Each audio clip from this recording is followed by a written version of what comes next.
СОНК не е подготвен да ги прифати понудените 10% од владата, бидејќи според нив ова покачување едвам ќе ги покрие инфлаторните трошоци.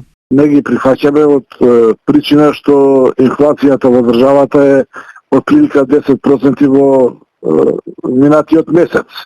Така да со овие 10% ние практично само ја амортизираме инфлацијата од еден месец.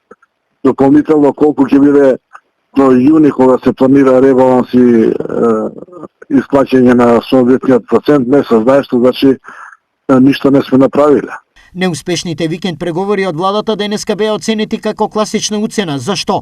Од владата реагираа со соопштение во кое меѓу другото се вели: Со одбивањето на понудата за покачување на платите од 10% СОНК реши да продолжи со уцени кои се единствено на штета на образованието на учениците и им го оттежнуваат секојдневието на родителите.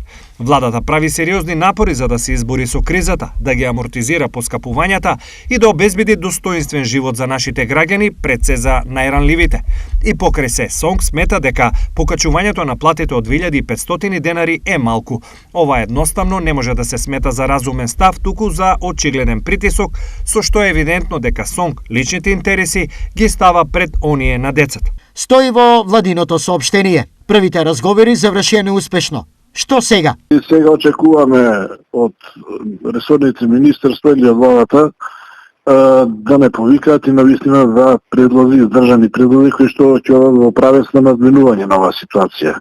Во истиот контекст, за министерката за труд и социјална политика Јована Тренчовска, понудата на владата е добра.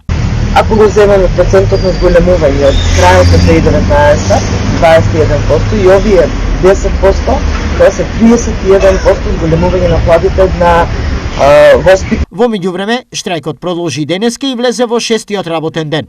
Со нова неизвестност, кога СОНК и владата би нашле заедничко решение.